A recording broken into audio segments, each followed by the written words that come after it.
It is November, in the year 1861. You are a young sailor aboard the French warship Alecton, somewhere in the warm, dark waters near the Canary Islands. Tonight, there is nothing waiting for you but the slow turning of hours, the creak of old wood, and the sea, endless and calm, all the way to the edge of the world. You don't need to remember anything else right now.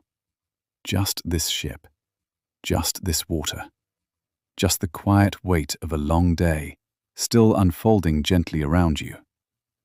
Let yourself sink into it. The day began, as most days aboard the Alecton do, with the soft grey light of early morning easing over the horizon, not so much arriving as simply, slowly, becoming. You woke to the familiar creak of the hull, the distant calls of the watch changing, the smell of the sea drifting in through the narrow gap above your bunk. There is no urgency to mornings out here. You rose slowly, the way you always do, letting your body remember, piece by piece, the gentle sway of the ship beneath you. Breakfast was simple. Hard bread, a little dried fruit, water drawn from the ship's stores, faintly metallic on the tongue in the way it always is by this point in a long voyage. You ate slowly, seated on a coil of rope near the mainmast, watching the sun climb higher over water that stretched, flat and silver, in every direction. One of the older sailors, a broad, quiet man named Girard, sat nearby, mending a torn section of sailcloth with slow, careful stitches, a task he seemed to find as calming as you found watching him do it. The morning passed in small, unremarkable pieces. You coiled rope that didn't strictly need coiling. You helped check the rigging, your hands moving over familiar knots without needing much thought at all. You stood a short watch near midday, the sea so calm and so endlessly blue that time seemed to soften and blur at the edges, the way it so often does out here. It was during that midday watch that Girard first mentioned the stories. He didn't say much at first, just a quiet remark, almost to himself, about how still the water was today, how it reminded him of other calm days, years ago, on other ships, when sailors far more experienced than either of you had sworn they'd seen something vast moving beneath water just like this. You asked him, carefully, what he meant, and slowly, unhurriedly, as though there were no reason at all to rush the telling, he told you about the Kraken. He said the stories went back further than anyone could really trace. Norwegian sailors, centuries ago, spoke of a creature so vast it could be mistaken for an island, its great arms capable of reaching up out of the deep to pull an entire ship down into the water below. He said even serious men of science, men who studied and classified the natural world for a living, had once written the creature into their books, uncertain themselves whether it belonged there or not. You listened, turning the story over slowly in your mind, the way you might turn a smooth stone over in your palm. It didn't frighten you hearing it. If anything, it settled into you as just another piece of the ocean's vastness, another reminder of how much of this world remains unmapped, unmeasured, unexplained. The afternoon continued much as the morning had. You ate a light midday meal. You rested for a time in the shade of the mainsail, listening to the low murmur of your crewmates' voices nearby. None of it urgent, none of it particularly memorable. Simply the comfortable texture of a day spent slowly at sea. It was mid-afternoon when the first quiet moment of wonder arrived, though it came to nothing in the end, the way most such moments do. You were near the ship's side, coiling a length of rope, when you noticed something drifting on the water's surface some distance off. A long, pale shape, moving gently with the swell. Your breath caught just slightly. You thought, for one brief moment, of Girard's story, of the vast shape sailors had spoken of for centuries.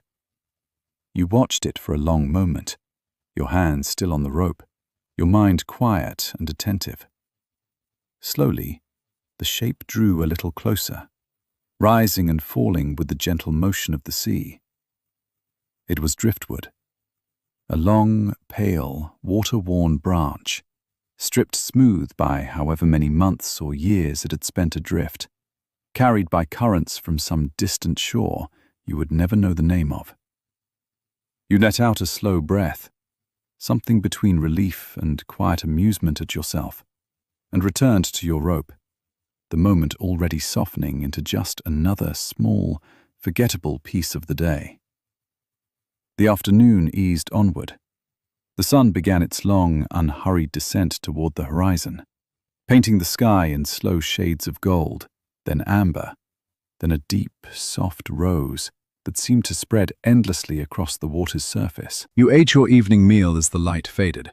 Salted fish, hard bread, a little wine passed carefully among the crew, the taste of salt still faint on your lips as the sky above you deepened toward true evening. Duties for the day by now are mostly finished. The ship moves gently beneath you, the way it always does. A long, slow roll, side to side, side to side, like a cradle rocked by some enormous, patient hand. Above you, the rigging creaks softly in the light evening wind. Ropes shift, canvas breathes in and out, in and out. The sail's only half full tonight, since the Alecton is not in any particular hurry. You make your way along the deck, feeling the familiar grain of the wood beneath your boots, worn smooth by years of sailors' feet before yours. You pass a coil of thick rope, neatly stowed. You pass a lantern, swinging gently on its hook, casting a small, warm circle of light that trembles slightly with the ship's motion. You pass Gerard and another crewmate, sharing a quiet joke you don't quite catch the end of, their laughter low and unhurried. Nobody is in any rush tonight. Out here, so far from land, so far from anywhere in particular, time moves differently. The days blur softly into one another. The nights are long and warm and full of stars. You find your way toward the bow of the ship, where the deck is quieter, where the sound of your crewmates fades behind you into a low, comfortable murmur, and where the only sound ahead of you is the sea itself. And the sea tonight is remarkably still. You lean against the railing, feeling the worn wood beneath your palms, cool despite the day's earlier heat. Below you, the water moves in slow, dark folds, black as ink where the moonlight doesn't quite reach it, silver blue where it does. You look up. The sky above the Alecton tonight is extraordinary, in the quiet, unremarkable way that it often is out here, far from any city's light. Stars scattered endlessly in every direction, more than you could ever hope to count. The moon tonight is a little more than half full, hanging low over the water, laying down a long, wavering path of silver light across the sea's surface. You don't know how long you stand there. Time, as it does most nights out here, has stopped mattering very much. Somewhere behind you, Gerard is telling his story again, this time to a wider circle of crewmates gathered near the mast, his voice low and unhurried. You catch pieces of it, carried toward you on the light breeze.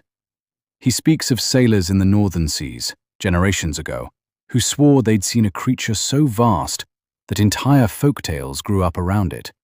A monster called Kraken, said to rise so slowly and so massively from beneath a ship that sailors sometimes mistook it, in the first moment, for the sea floor itself lifting towards the surface. He speaks of a great warship, years past, that had encountered something enormous in waters much like these, though what exactly it had encountered, nobody aboard had ever quite agreed upon. You listen without fear. The night is too still, too calm, too endlessly patient for fear to take real hold. You let your eyes drift back down to the water below you. Still calm, still black and silver, folding gently against the side of the ship. You watch it for a long while. Long enough that Gerard's story fades into silence behind you. Long enough that your own thoughts have started to soften and blur at the edges, the way thoughts do when sleep is beginning, very gently, to arrive. And then, very slowly, you notice something. Not urgently, not alarmingly, just something. A change in the water, far out from the ship, somewhere near the edge of that long silver path the moon has laid across the sea. A faint, slow shifting, as though something vast were turning, somewhere far beneath the surface, without any hurry at all. You watch it for a long moment, unsure if you're truly seeing anything, or simply watching the moonlight play tricks on tired eyes. The water settles again, calm, still. You think, briefly, of the driftwood this afternoon. You almost look away. Then it comes again, slower this time, and larger than the driftwood ever was. A long, pale shape, moving just beneath the surface, so vast that your mind, at first, refuses to properly measure it. It doesn't rise, it doesn't rush towards the ship. It simply moves, unhurried, the way the whole ocean seems to move tonight, as though it has all the time in the world, and no particular interest in spending any of it quickly. You feel your breath slow rather than quicken. There is no danger in this moment, only a vast, quiet wonder. The shape beneath the water catches the moonlight in strange ways, pale and faintly luminous, drifting closer to the surface, though still some distance from the ship. You think, for a moment, that you can make out the suggestion of something enormous. Long, trailing forms, moving in slow, deliberate coils, exactly the way Gerard described the old sailors' stories, vanishing back down into darker water before your eyes can properly hold on to the shape of it. Somewhere behind you, you're vaguely aware that other members of the crew have noticed too. Quiet murmurs, low voices, footsteps moving unhurriedly toward the railing beside you. Gerard is among them. Nobody shouts, nobody rushes. The stillness of the night seems to have settled over everyone equally, turning what might, in another story, have been a moment of panic into something closer to reverence. You watch the shape drift, pale and slow, through black water lit silver by the moon. It doesn't come closer. It doesn't need to. It simply exists, for these few long minutes, somewhere at the edge of what you can properly see. A vast and ancient shape, moving through a part of the world that has always belonged to it, long before your ship, or any ship, ever crossed these waters. And then, as slowly as it appeared, it begins to sink away again. The pale shape softens, dims, folds back down into the deep black water it came from, until there is nothing left to see at all. Just the sea, calm and still, exactly as it was before. Nobody says very much. There isn't very much to say. Gerard, beside you, simply nods slowly, as though something long suspected has finally, quietly, been confirmed. You stand there a while longer, all of you together at the railing, watching water that has returned to its ordinary stillness, the moonlight once again laying its long silver path across an empty sea. Eventually, one by one, your crewmates drift back toward their bunks, their voices low, unhurried, already half given over to sleep. You linger a little longer at the railing, feeling the gentle rock of the ship beneath you, the cool wood under your palms, the warm night air settling around you like a blanket. You think, as you finally turn to make your own way below deck, that you will remember this night for a very long time. Not because it frightened you, it didn't, but because, for just a few quiet minutes, you were allowed to see something the ocean doesn't often choose to show. Your bunk, when you reach it, is just as you left it. Familiar, worn, comfortable in the particular way that only a sailor's narrow bed can be, after months at sea. You lie back, feeling the ship's gentle roll continue beneath you, side to side, side to side. the same slow rhythm that has rocked you to sleep almost every night these past months.